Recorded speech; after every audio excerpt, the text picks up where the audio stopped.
Well,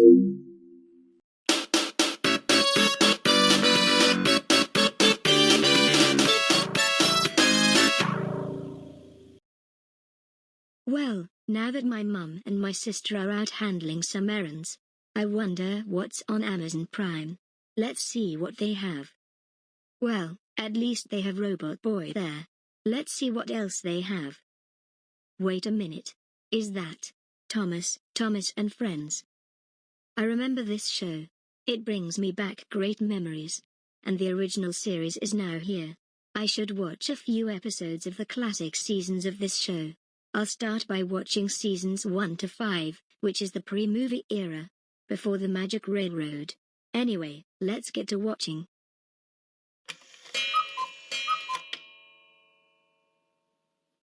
Wow. It brings me great memories. And it's proven way better than that crappy reboot from 2021 called All Engines Go. At least the models and the CGI eras of Thomas are better than his 2D outing. You know, I have a great idea. I think I should work on a review on it. I think it may pay tribute to Britt Allcroft. Well, time to get the background started.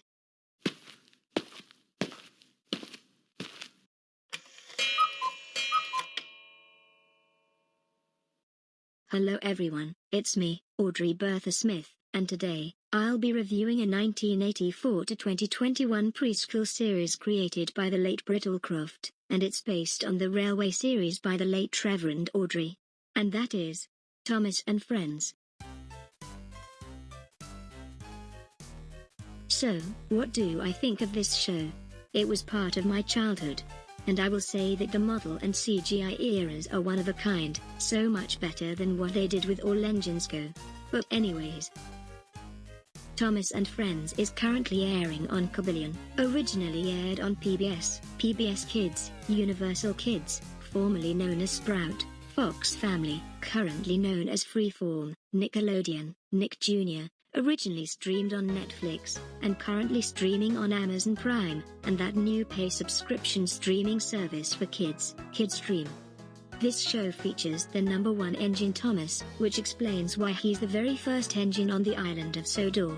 He's a cheeky little engine who has his coaches Annie and Clarabelle, which both of them can have dialogue sometimes.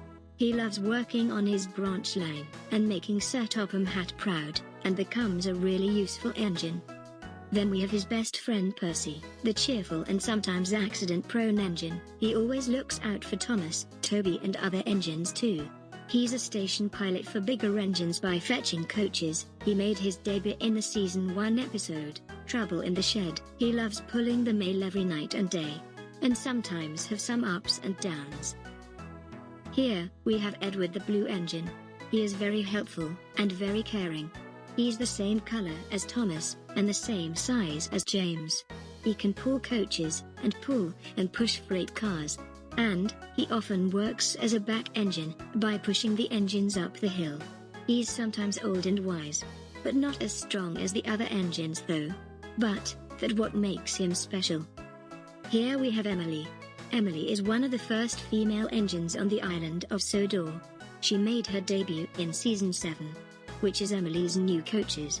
She can be very bossy sometimes, but she does have a heart.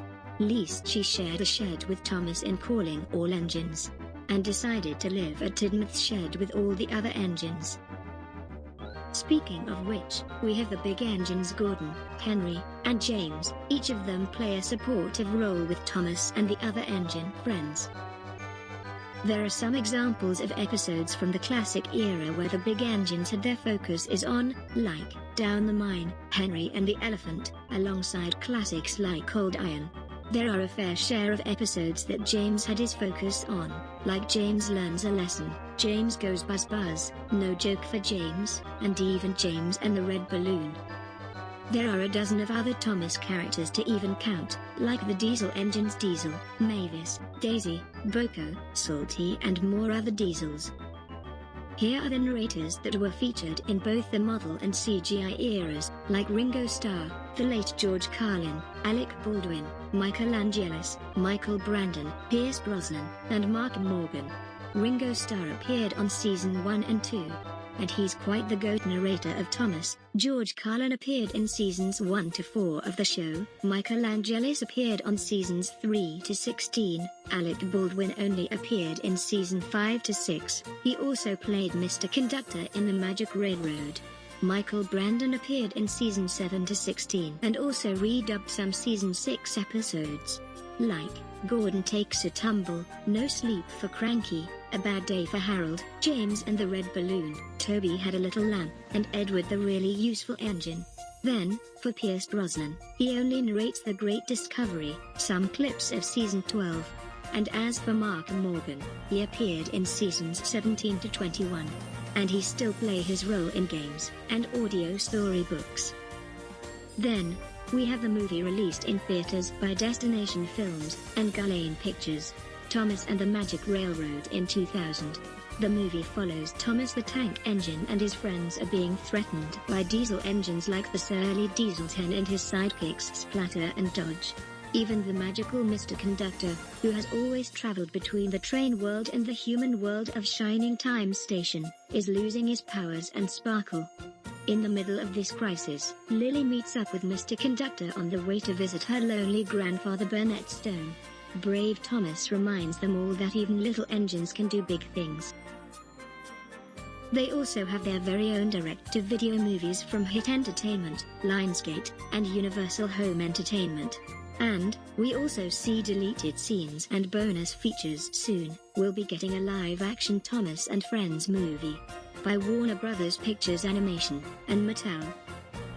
And beyond that, the show has a fair share of games that came out during the show's popularity. We have the Thomas and Friends game for the Super Nintendo Entertainment System, Atari, Sega Genesis, along with Commodore 64. There's even a couple of PC games like Thomas and Friends Trouble on the Tracks, building the new line released on PC, alongside the Great Festival Adventure, released by Hasbro Interactive, Infogrames, as well as Atari Interactive.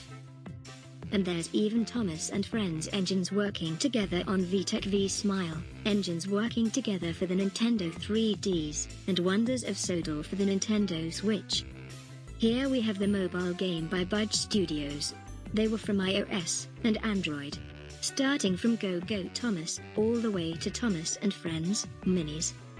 But, on December 25, 2024, Britt Allcroft has nearly passed away due to the age of 81 years old. Rest in peace, Britt. The show isn't the same without you. You will be missed.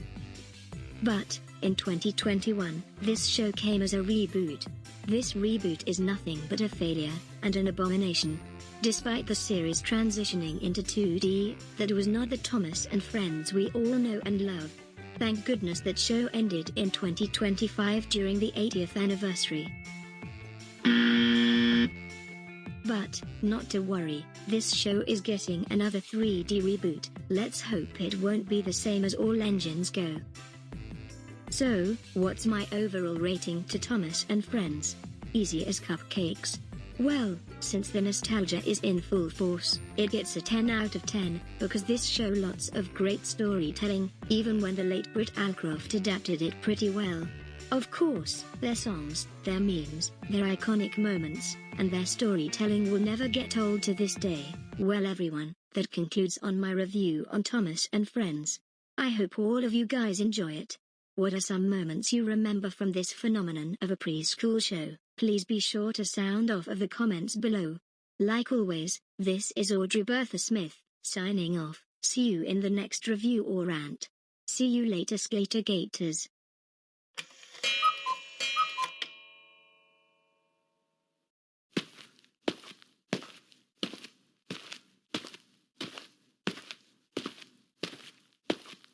Well, glad that's over with.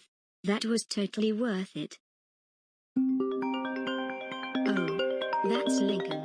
I wonder what he wants. Hey Lincoln. What's up, dude? Hey Audrey. I saw the review you made for Thomas and Friends. I must say you did a good job. Straight up facts, girl. Wow. Thanks, Linky bro. Of course I spotted it on Amazon Prime, and I did a positive review on it. Yeah, you sure did do a positive review on the original series. Anyways, I came to check you did a great job with the review. Thanks Linky bro. It really means a lot of me. You're very welcome Aud. Anything to give my Harvey girlfriend some support. See you soon Audrey. Goodbye Lincoln. Well, now I got the review out the way. I might as well save it on my watch list, in case I'll watch it sooner or later. I'll bet that Britt Alcroft is watching this from up from heaven, along David Mitton, Michael Angelis, and even Wilbert Audrey. Man, feels good watch the classic series for a change. This definitely fits me very well. I'll watch some more episodes of the pre-movie era, that way, I'll watch post-movie era too. But anyway, let's get to watching.